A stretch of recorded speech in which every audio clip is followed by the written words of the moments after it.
Hello students, very good morning. How are you students? Student, in this chapter breathing and exchange of gases, last time we have discussed about the how the gases exchange occurs in human beings. Now today our topic of discussion is the transport of gases.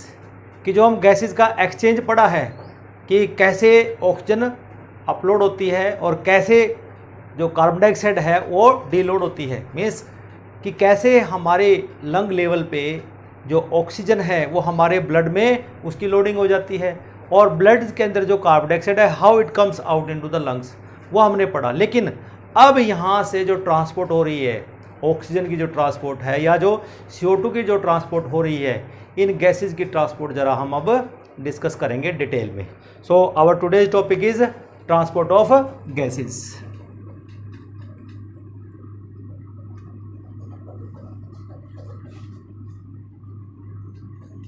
As we know very well, you can say blood is the, you can say, mean of the transport for the these gases, ठीक है ना।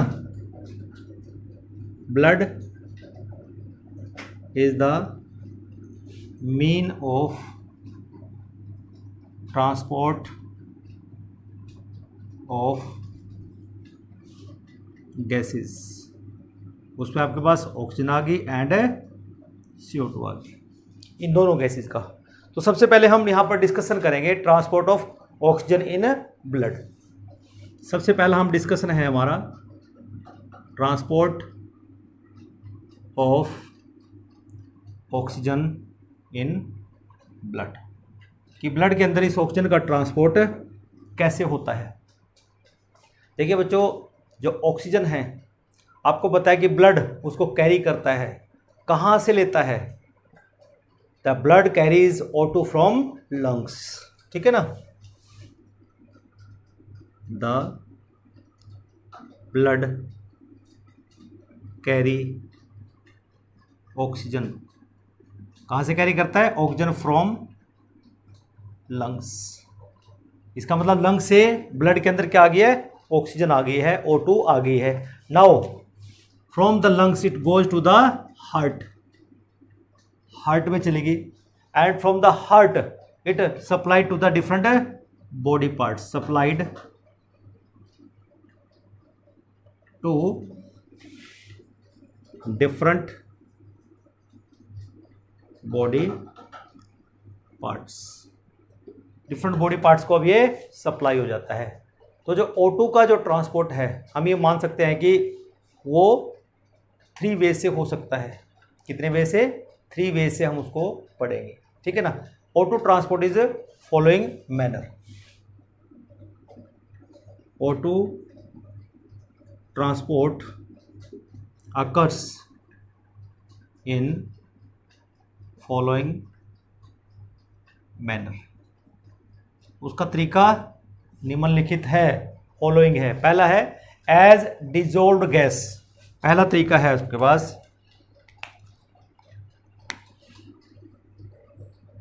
As dissolved gas, कि कुछ part oxygen का वो dissolve form में transport होता है। It is around about 3% of the oxygen in the blood is transported in the dissolve form, ठीक है ना।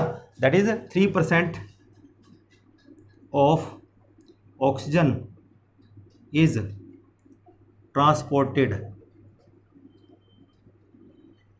इन डिजोल्व्ड, इसमें डिजोल्व फॉर्म में, in the plasma, dissolved in the blood plasma, कि ब्लड प्लाज्मा के अंदर डिजोल्व फॉर्म में 3% के लगभग ट्रांसपोर्ट होती है। And which carries oxygen to the body cells, which carries oxygen to the body cells. तो ये जो ऑक्सीजन है जो डिजोल्व है ब्लड प्लाज्मा में, it carries to the, you can say, blood cells. Now second आता है as oxy haemoglobin, B part, as oxy haemoglobin इस फॉर्म में होती है, ऑक्सी हीमोग्लोबिन की फॉर्म में। इसका मतलब क्या हो कि about 95% of the oxygen is carried in the combination with the haemoglobin of the erythrocytes. About 97% of oxygen is transported in combination with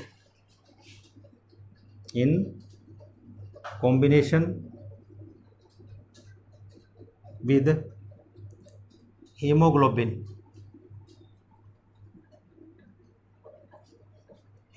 के साथ बाइंड करके ऑफ एरिथ्रोसाइट्स।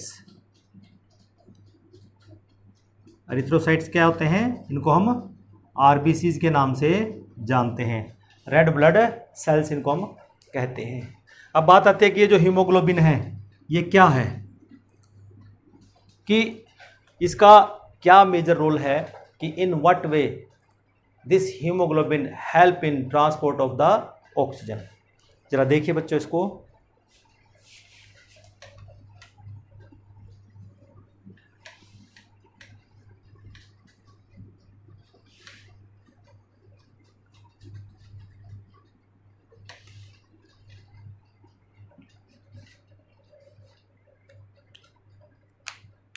अब जरा हीमोग्लोबिन को देखिए, हीमोग्लोबिन है क्या?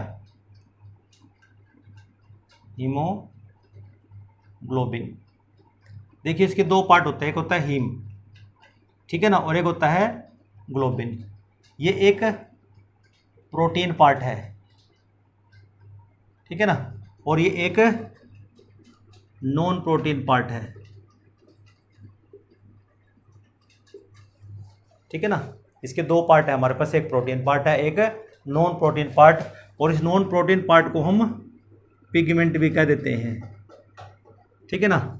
और इस पिगमेंट में हम ये कहते हैं कि यहाँ पर 4 एटम्स आयरन के यहाँ पर होते हैं, binding with the you can से मॉलिक्यूल ऑफ द ऑक्सीजन, ठीक है ना। इट कंसिस्ट ऑफ, ये जो नॉन प्रोटीन पार्ट है या पिगमेंट है, कंसिस्ट ऑफ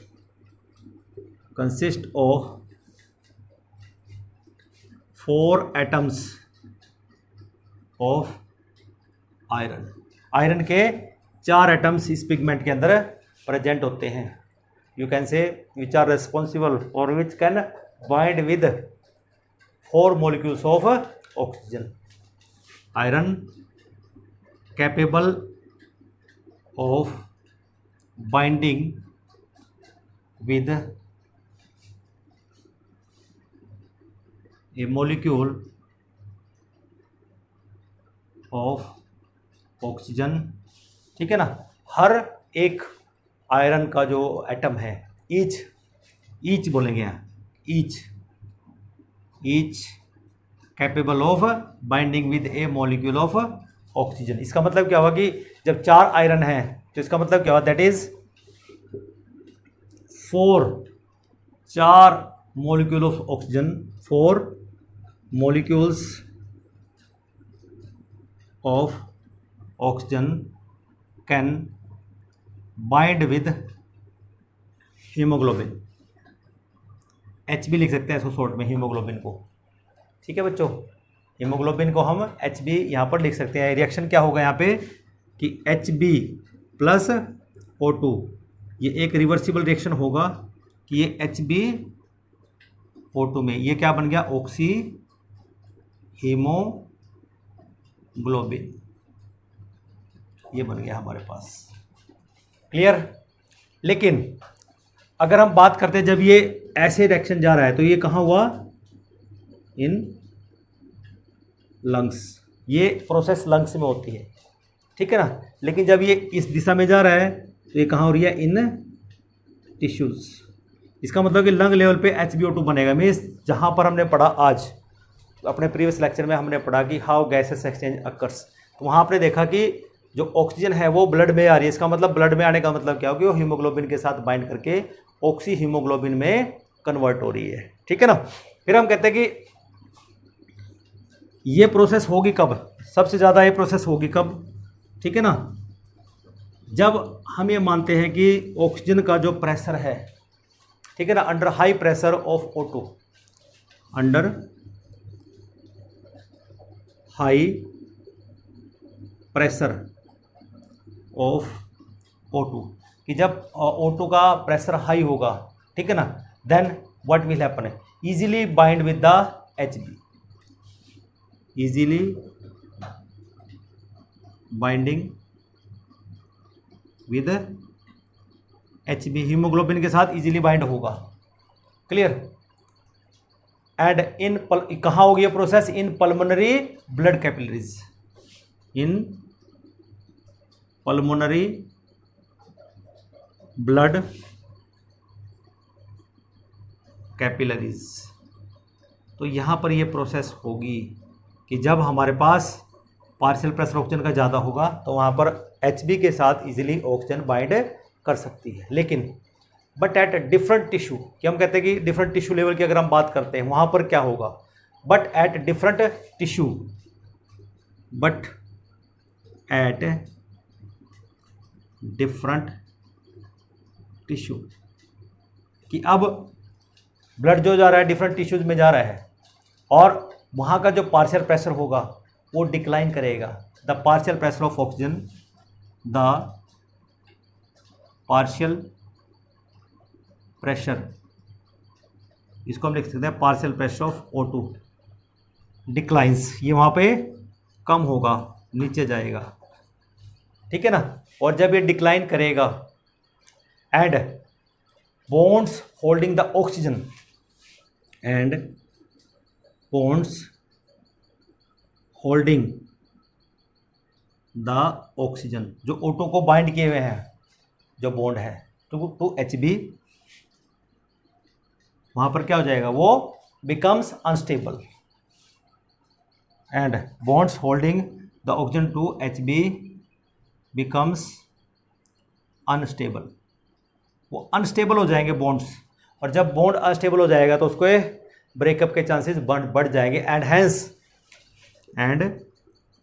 हैंस जैसे ही लूज हुए, अनस्टेबल हुए, तो उससे क्या होगा, hence oxygen you can say release from the blood capillaries, hence O2 is released from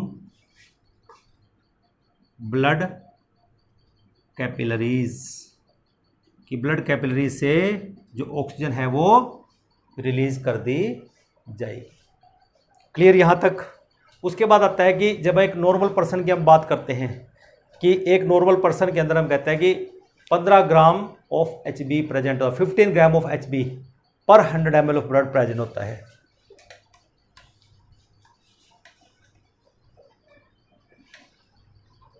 एक हेल्दी पर्सन जो होता है उसमें जो ब्लड है वो 13 से 15 ग्राम के करीब होता है, ठीक है ना। हम ये मान लेते हैं 13 to 15 gram. A normal person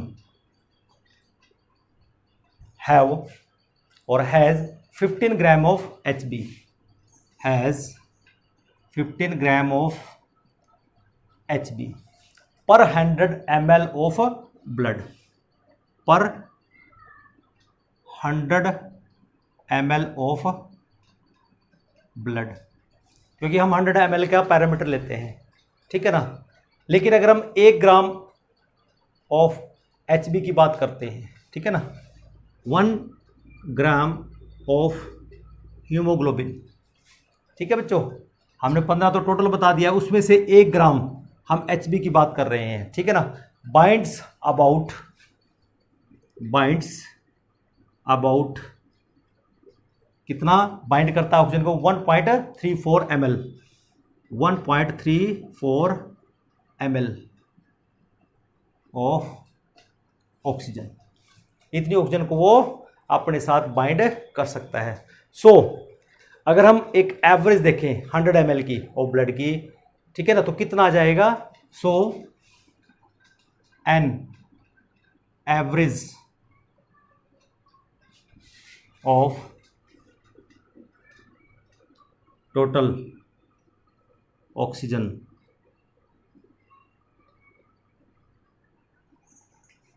of 100 ml of blood is about 20 ml and exact 19.4 exactly. तो इसका मतलब इतने ml एग्जैक्ट होगा ऑफ O2, इतना O2 बाइंड कर सकता है 15 ग्राम ब्लड में। ठीक है बच्चों। हैंस अगर हम एक नॉर्मल पर्सन की बात करते हैं, हैंस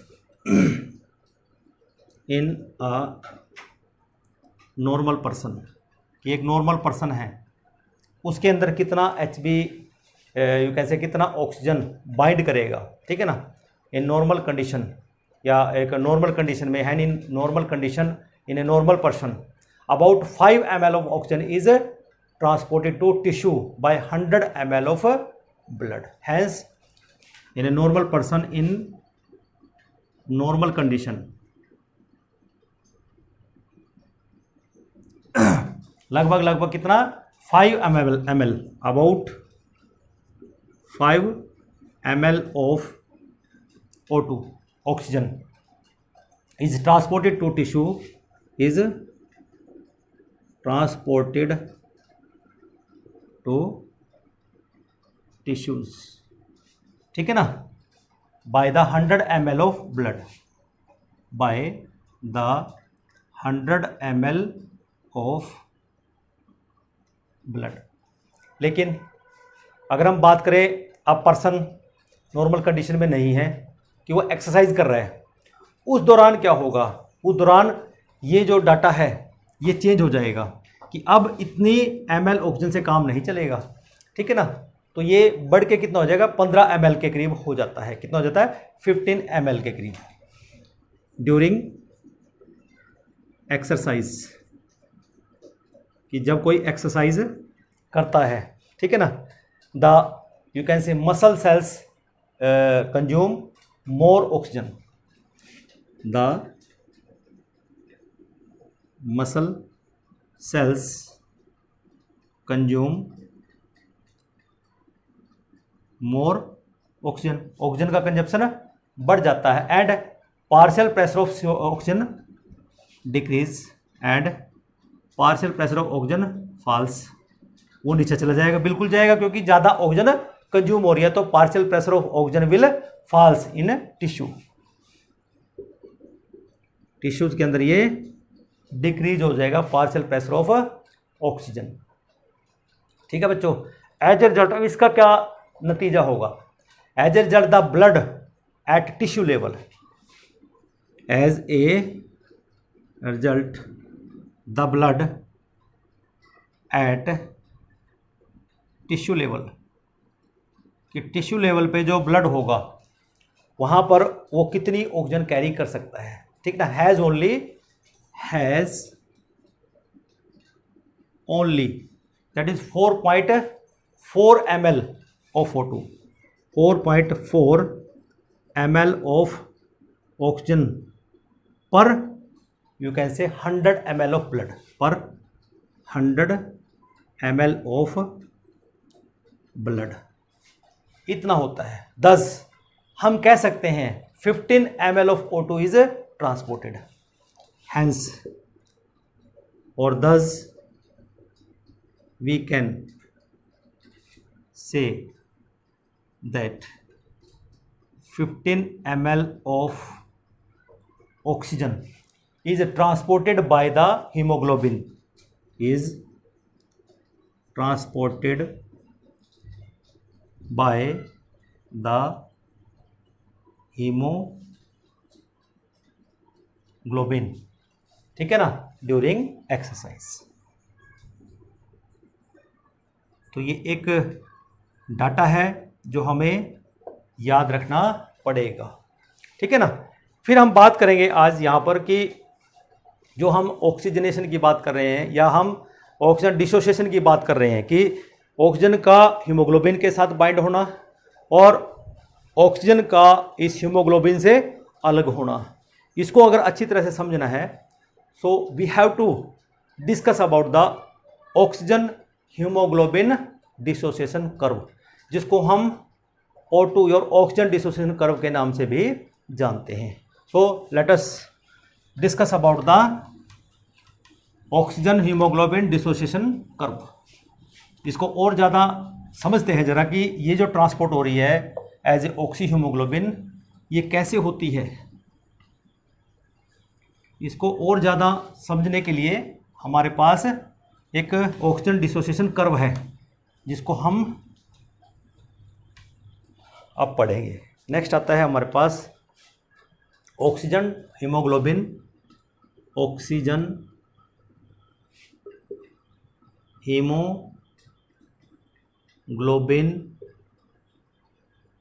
डिसोसिएशन कर्व।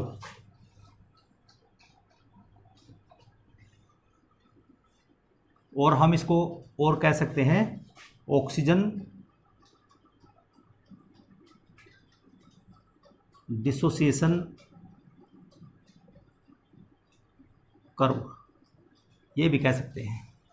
ठीक है बच्चों, अब बात करते हैं कि जो ऑक्सीजन है, the amount of the oxygen bind with the you can से हीमोग्लोबिन, इसको डिटरमाइन कौन करता है? That is partial pressure. अभी हमने पढ़ा कि जितना ज़्यादा पार्शियल प्रेशर होगा उतना ज़्यादा बाइंडिंग होगा उस गैस का। कि अगर हम कहते हैं कि ऑक्सीजन का पार्शियल प्रेशर लंग्स के अंदर ज़्यादा है, ठीक है ना, और ब्लड के अंदर कम है, तो डिफ्यूज़ करेगी ऑक्सीजन। अगर partial pressure of carbon dioxide blood के अंदर ज़्यादा है, लंग्स के अंदर कम है, तो वो डिफ्यूज़ करेगी किसमें? लंग्स में। इसका मतलब वहाँ डिसोसिएशन हो रहा है। तो इस तरह से अगर हम बात करते हैं ऑक्सीजन की, तो उसमें पहले हमें दो चीज़ें समझनी है कि पार्शियल प्रेशर डिफरेंस और percentage of saturation of haemoglobin, इन दो चीज़ों को समझना है। सबसे पहले देखिए the amount of oxygen, first point, the amount of oxygen, ठीक है ना, bind with the haemoglobin, bind with the, मैं हीमोग्लोबिन को H भी लिख रहा हूं, ठीक है ना, bind with the haemoglobin, determined by the, determined by the partial pressure of, partial pressure, और पार्शियल प्रेशर को आप लिखते कैसे हैं? PO2 लिखते हैं। तो पार्शियल प्रेशर ऑफ ऑक्सीजन इसके ऊपर निर्भर करता है, ये डिटरमाइन करता है, जिसको हम PO2 के नाम से जानते हैं। सेकंड पॉइंट, अब बात करते हैं percentage saturation of the haemoglobin. तो ये कौन डिसाइड करता है? The percentage of, the percentage saturation of haemoglobin, haemoglobin को मैं बार बार लिखूंगा HB, ठीक है ना, that is bound with oxygen, that is bound with oxygen, क्योंकि इसी के कारण हो रहा है, bound with oxygen is called the saturation of HB, that is bound with the oxygen is called percentage of, is called percentage of saturation of HB, ठीक है ना। अब ये दोनों चीज़ें अगर हम इनको डिटरमाइन करें, इनका रिलेशनशिप अगर हम स्टडी करें, ठीक है ना, partial pressure of oxygen and you can से परसेंटेज सैचुरेशन ऑफ HB, अगर हम इन दोनों को ग्राफिकली रिप्रेजेंट करें तो हमें यहाँ पर जो एक यू कैन से ग्राफ, एक कर्व हमें मिलता है, उस कर्व को हम कहते हैं ऑक्सीजन डिसोसिएशन कर्व, जो कि सिग्मोइड शेप का होगा और यू कैन से वो S शेप का होगा। तो इन दोनों की रिलेशनशिप अगर हम ड्रॉ करें, यू कैन से, इनको हम ग्राफिकली रिप्रेजेंट करें, the relationship of partial pressure of oxygen, partial pressure of oxygen जिसको हमने PO2 बोला, ठीक है ना, and percentage saturation of HB, ठीक है बच्चों, percentage of HB with oxygen is graphically, हाँ ग्राफिकली जब हम उसको रिप्रेजेंट करें, ग्राफिकली इलस्ट्रेटेड एक कर्व इज ऑब्टेन्ड, क्या मिलेगा हमें, एक कर्व मिलेगा, by a curve is called oxygen haemoglobin dissociation curve, oxygen haemoglobin dissociation curve इसको हम बोलेंगे, ठीक है बच्चों। तो अगर हम एक नॉर्मल कर्व की बात करते हैं, सबसे पहले कि एक नॉर्मल कर्व होगा कैसे, उसको हम ड्रॉ कैसे कर सकते हैं, देखिए जरा, नॉर्मल डिसोसिएशन कर्व,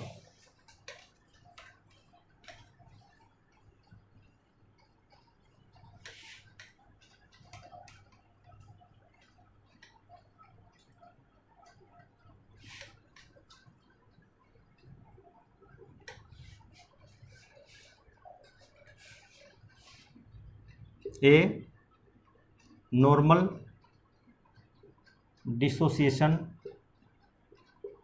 कर्व, कि जब वो नॉर्मल बिल्कुल नॉर्मल डिसोसिएशन कर्व है तो वो कैसा होगा, ठीक है ना, अंडर नॉर्मल कंडीशन, जब कंडीशंस नॉर्मल हैं, अंडर नॉर्मल कंडीशंस क्या है, नॉर्मल कंडीशन में oxygen dissociation curve is sigmoid shape, oxygen dissociation curve is sigmoid और एस शेप्ड, नॉर्मल कंडीशन में ऐसा होगा, जिसका जो लोअर पार्ट है, ठीक है ना, the lower part of this curve, किसका जो लोअर पार्ट है कर्व का, ठीक है ना, indicates the dissociation, indicates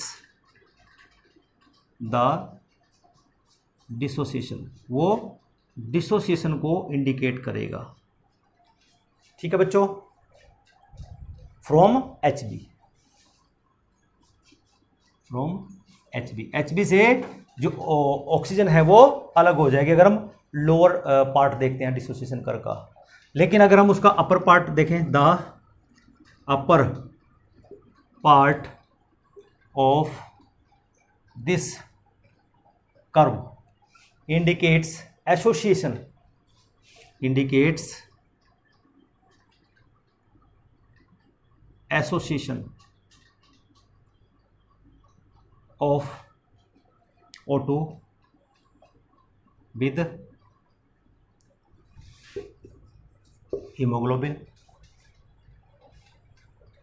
dissociation of, यहाँ पे ऐड कीजिए ऑक्सीजन फ्रॉम हीमोग्लोबिन। तो ये एक नॉर्मल कंडीशन आपके सामने है।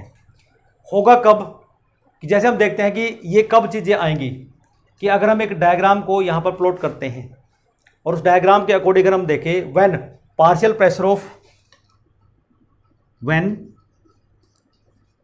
Partial pressure of oxygen is 25 mmHg, तो जो आप परसेंटेज ऑफ सैचुरेशन है दैट इज 50%, ठीक है ना। तो that means mhg get saturated कितना होगा? Saturated on you can say saturated to about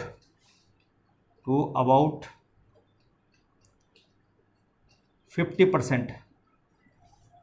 अगर इस 25 को हम 40 mmHg पे ले जाते हैं, ठीक है ना, तो गेट सैचुरेटेड टू अबाउट ये हो जाएगा 75%, ठीक है ना। अगर हम इसको और बढ़ा देते हैं, यहाँ पर जो पार्शियल प्रेशर है, अब कितना कर दिया हमने पार्शियल प्रेशर, यहाँ पे हम इसको इंक्रीज करके 100 पे ले गए, 100 mmHg हो गया पार्शियल प्रेशर। तो गेट सैचुरेटेड टू अबाउट 100% हो जाएगा। तो इस तरह से हम देखते हैं कि एक सिग्मोइड कर्व हमें मिलता है। अब वो सिग्मोइड कर्व कैसे होगा वो जरा एक बार देख लेते हैं।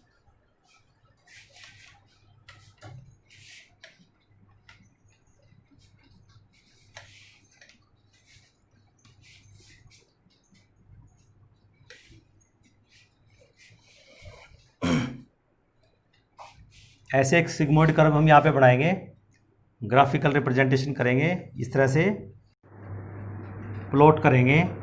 एक तरफ हम लेंगे पार्शियल प्रेशर ऑफ ऑक्सीजन हम लेते हैं, ठीक है ना। इधर लेंगे percentage of saturation of haemoglobin, इधर क्या लेंगे हम परसेंटेज सैचुरेशन ऑफ हीमोग्लोबिन, इधर लेंगे हम पार्शियल प्रेशर ऑफ ऑक्सीजन, ठीक है बच्चों। इसको हम डिवाइड कर देंगे, 0 से स्टार्ट करेंगे, ठीक है ना।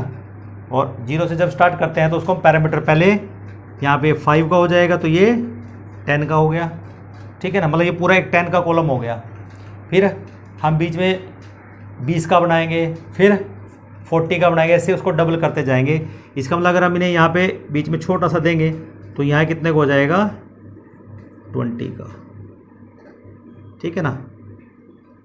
और यहाँ पर ही हो जाएगा 40 का, यहाँ पर हो जाएगा ये 60 का, यहाँ पर हो जाएगा ये 80 का, और यहाँ पर हो जाएगा ये 100 का। और 100 तक ही हमने लेना है सैचुरेशन, ठीक है। तो ये हो गया हमारे पास एक साइड। इसी तरह दूसरी साइड लेंगे, इसको बराबर हम ऐसे डिवाइड कर लेंगे, यहाँ पे 10, इसको थोड़ा बड़ा कर लेंगे, इसको फिर ऐसे ये 20 हो जाएगा, फिर छोटा, फिर यहाँ पे ये 40 हो जाएगा, फिर ये 60 हो जाएगा, ये 80 हो जाएगा, ये 100 हो जाएगा, और ये 120। इतना हम ग्राफिक इसको डिवाइड कर लेंगे। फिर जब हम देखते हैं कि स्टैंडर्ड अगर हम बनाए, स्टैंडर्ड का हमने बोला कि जब पार्शियल प्रेशर हमारे पास 25 होता है, कि 25 ये है हमारे पास, यहाँ पे होगा 25 जब होगा तो हम ये मान लेंगे कि हमारे पास सैचुरेशन कितना है 50% हो जाता है। 50 का मतलब ये इतना हो जाता है। इसका मतलब जब सिग्मोइड कर्व जाएगा वो कुछ इस तरह से जाएगा, इतना हो गया सैचुरेशन, ठीक है ना। और जब हमने 40 किया, पार्शियल प्रेशर हमने अब 40 कर दिया है पूरा कंप्लीट, हम पूरे 40 पे ले जाएंगे, तो हमारे पास सैचुरेशन कितना है 70, और इसके मिड में आ जाएगा 70 इतना, तो ये इतना सैचुरेशन हो जाएगा, ठीक है ना। लेकिन जब हमने इसको 100 कर दिया है सैचुरेशन को, तो उसमें क्या होगा कि ये यहाँ 95 के ये एक्सटेंडेड है, ये ऐसे चलेगा। कि सपोज हम कहते हैं कि अब हम यहाँ से, ये तो हमारे पास एक नॉर्मल आ गया, नॉर्मल डिसोसिएशन कर्व, ये एक नॉर्मल डिसोसिएशन कर्व ऐसे बनेगा, ठीक है। लेकिन अगर इसमें हम देखते हैं चेंजेस, क्या चेंजेस आप देखते हैं,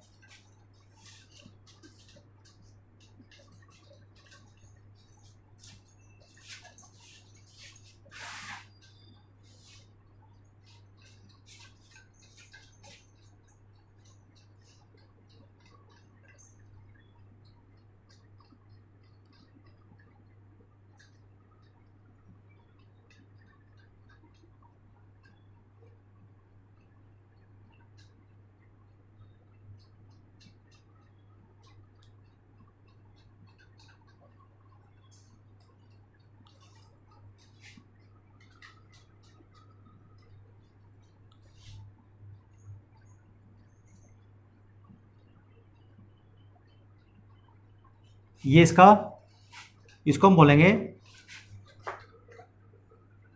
शिफ्ट टू राइट हो गया,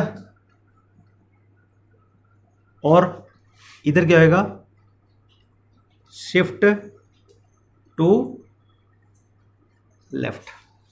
ये जो डिसोसिएशन नॉर्मल डिसोसिएशन कर्व है, ये जो नॉर्मल डिसोसिएशन कर्व है, हम कहते हैं कि जब पार्शियल प्रेशर 100 हो जाएगा हमारे पास ऑक्सीजन का, तो 100% ही सैचुरेशन रहेगा। ठीक है ना, इसका मतलब ये क्या चल जाएगा, it shift towards the left, तो अपर में चला जाएगा।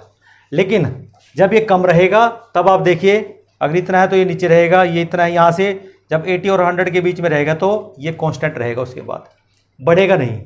लेकिन जब 100 हो जाएगा तो शिफ्ट कर जाएगा टुवर्ड्स द लेफ्ट। लेकिन ये हो कैसे रहा है, हाउ इट इज हैपनिंग।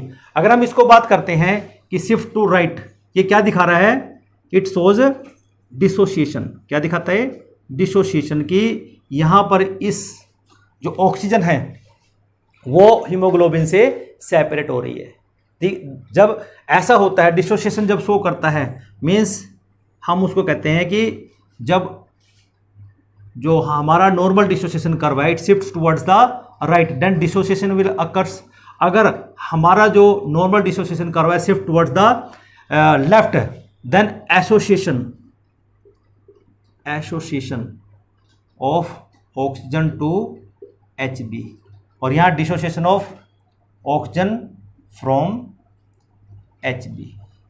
अब ये होगा कैसे, तो इसके लिए क्या कंडीशंस पॉसिबिलिटीज बनती हैं। तो सबसे पहले हम अगर डिसोसिएशन को ही देखें, हम डिसोसिएशन पढ़ रहे हैं, तो होगा कब बच्चों, कि जब डिसोसिएशन तभी पॉसिबल होता है जब partial pressure of CO2, it is possible when partial pressure of CO2 is high. जब हमारे पास, और ये partial pressure of CO2 high कहाँ होगा, हमेशा टिश्यू लेवल पे होता है, ये ध्यान रखना है। दूसरा, HN कंसंट्रेशन इज हाई, और हमें पता है HN कंसंट्रेशन भी टिश्यू लेवल पे ही हाई होता है। ठीक है ना। और तीसरा, pH इज डिक्लाइन। pH यहाँ पे क्या करेगी, नीचे जाएगी, मीन्स मीडियम क्या होगा, एसिडिक हो जाएगा। क्यों, HN रिलीज हो गए हैं। And temperature should be high. चौथी कंडीशन, टेम्परेचर इज हाई। जब ये सारी कंडीशंस सेटिस्फाई होती हैं तो उस कंडीशन में क्या होगा, dissociation of oxygen from haemoglobin will occurs.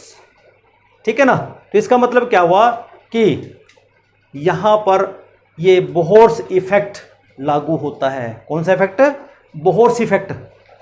ये किसके कारण हो रहा है, it is because of Bohr's effect. ये बोहर्स इफेक्ट के कारण होता है। तो अब जरा डिस्कस कर लेते हैं कि एक बोहर इफेक्ट है क्या, किसको हमने बोहर इफेक्ट बोला। देखिए जरा, जो बोहर इफेक्ट है वो क्या है, बोहर्स इफेक्ट। देखिए बच्चों, जब भी बोहर इफेक्ट की बात होती है कि CO2 in blood react with water to form H2CO3, means carbonic acid बनाता है। एंड उसके बाद ये डिसोसिएट होके बाइकार्बोनेट प्लस H बनाता है, जिससे क्या होगा, जो H रिलीज हुआ है अब वो क्या करेगा, उससे कारण pH डिक्रीज हो जाएगी। और जब pH डिक्रीज होती है, there is dissociation of oxygen from haemoglobin occurs. और इसी फिनोमिना को हम क्या कहते हैं, बोहर्स इफेक्ट कहते हैं।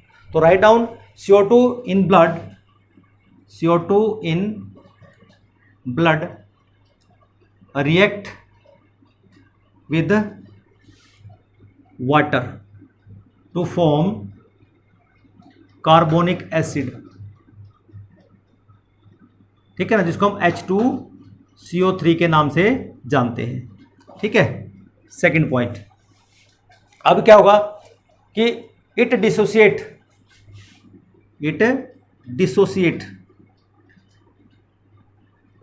ठीक है ना, into H plus bicarbonate ions in presence of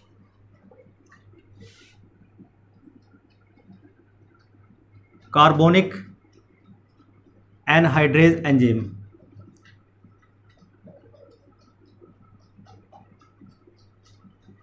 यहां पर भी ये जो रिएक्शन हुई है ये भी in presence of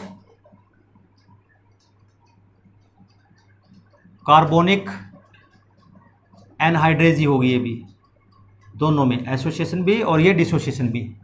dissociate into HNN bicarbonate ion in presence of the carbonic anhydrase enzyme. इसका क्या होगा? As a result what will happen? Dissociation the release of HN decreases the pH। Release of HN decreases pH। जब pH decrease हो जाएगी तो इसका मतलब क्या हुआ कि dissociation of oxy haemoglobin to give oxygen, which result in dissociation of O2 from haemoglobin. तो हीमोग्लोबिन से यहां पे ऑक्सीजन अलग हो जाएगी, ठीक है ना। Thus phenomena of increase of oxygen concentration release in the increase dissociation of the, you can say increase dissociation of the oxygen is known as Bohr's effect.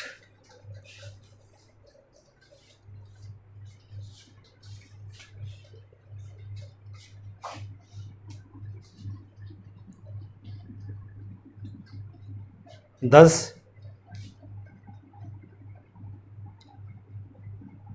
Phenomena of क्या है? फिनोमिना इंक्रीज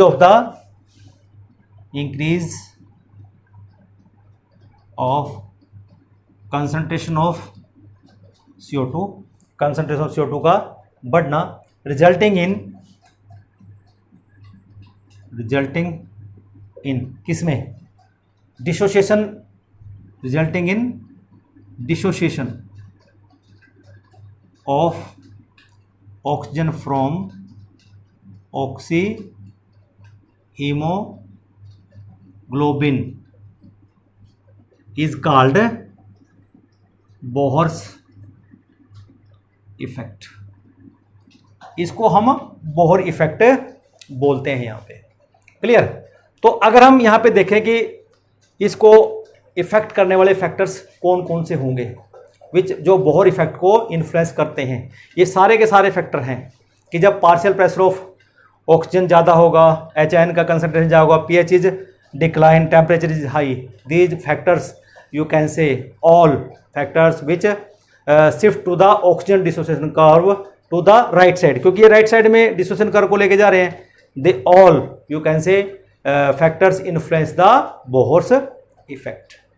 क्लियर है बच्चों यहाँ पे? फिर दूसरा हम यहाँ पे पढ़ लेते हैं साथ के साथ कि एसोसिएशन के लिए कौन कौन सी कंडीशन है विच आर रेस्पॉन्सिबल। वो कौन कौन सी कंडीशन होंगी देखिए जरा, कि अगर हम कहते हैं कि जब ये नॉर्मल डिसोसिएशन कर्व अगर ये राइट की तरफ गया था तो उस टाइम में तो ये कंडीशंस रहती हैं which are very necessary.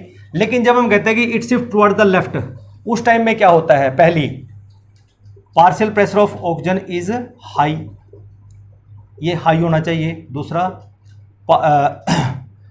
HN concentration is less, ये लेस होना चाहिए। टेम्परेचर शुड बी लेस, ये लेस होना चाहिए, ठीक है ना। pH should be high, pH वहां लेस हो रही थी, यहां हाई होनी चाहिए, मीन्स नॉर्मल पे आ जानी चाहिए, ठीक है ना। Then this association of oxygen will obeyed, तब जाके यहां पर एसोसिएशन होगा। इसका मतलब कि जो लंग्स के अंदर मीन्स जो एल्वुलाई के अंदर ऑक्सीजन है वो हीमोग्लोबिन के साथ बाइंड करेगी। तो इस तरह से बच्चों हम इस डिसोसिएशन कर्व को यहां पर समझ सकते हैं, इसकी सिग्निफिकेंस को समझ सकते हैं, ठीक है ना। एक और यहां पर हेल्डेन इफेक्ट को हम स्टडी कर सकते हैं। हेल्डेन इफेक्ट क्या है जरा वो भी देख लो बच्चों।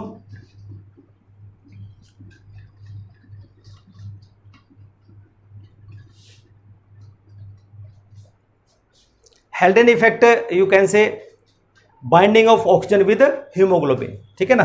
हाल्डेन इफेक्ट, ये भी एक इंपॉर्टेंट इफेक्ट है, हाल्डेन इफेक्ट, इसका भी अपना एक इंपॉर्टेंस है। ये इफेक्ट क्या कहता है, you can say binding of oxygen with haemoglobin tend to you can say displace carbon dioxide.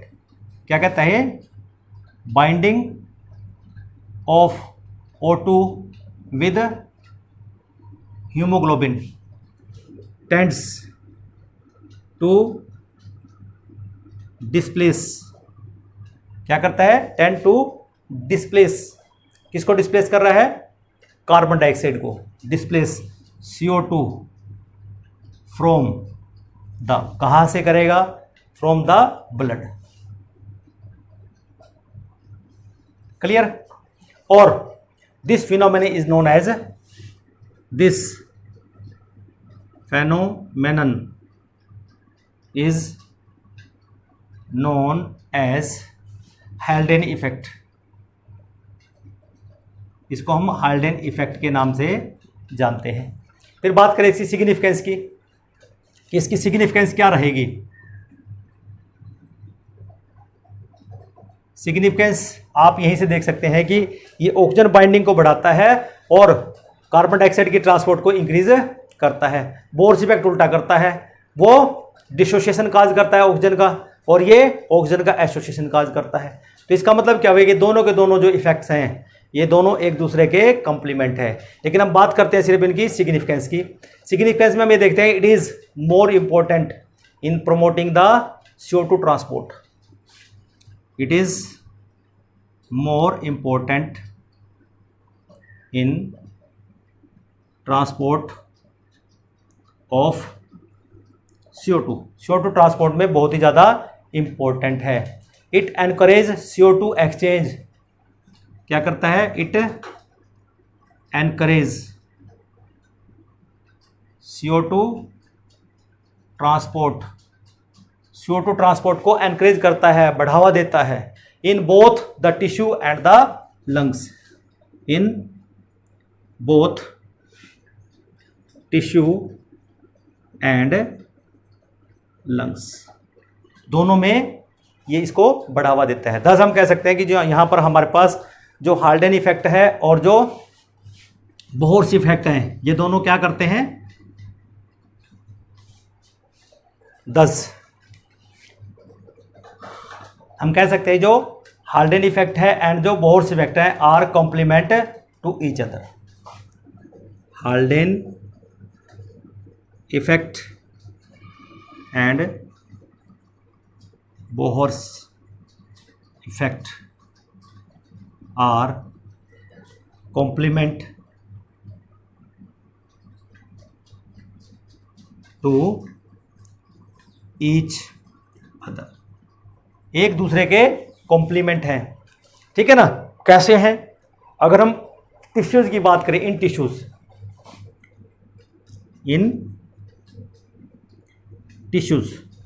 में क्या हो रहा है, addition of CO2 to blood की जब टिश्यू के अंदर हम देखते हैं वहां पर जो CO2 है ऐड हो रही है किसमें, ब्लड में, addition of CO2 in blood, कि जैसे ही ब्लड के अंदर CO2 ऐड होती है एकदम से क्या होता है, उसके रिवर्स में द यू कैन से डीलोडिंग और unloading of the oxygen will occurs. Addition of CO2 in blood, you can say जब unloading if addition of CO2 in blood occurs, कि जब CO2 ऐड हो जाएगी ब्लड के अंदर, it increase unloading of oxygen, means Bohr's effect आ जाएगा। क्या आ जाएगा, by Bohr effect, by Bohr's effect. Clear हुआ ये पॉइंट। लेकिन जब हम इंटर्न, उसके उल्टा इंटर्न ऑक्सीजन जो है, ठीक है ना, unloading favours, intern oxygen unloading favours, कि जब ऑक्सीजन वहां से कम हो जाएगी, ठीक है ना, तो ये क्या करेगी, uptake of CO2, uptake of CO2 by Haldane effect.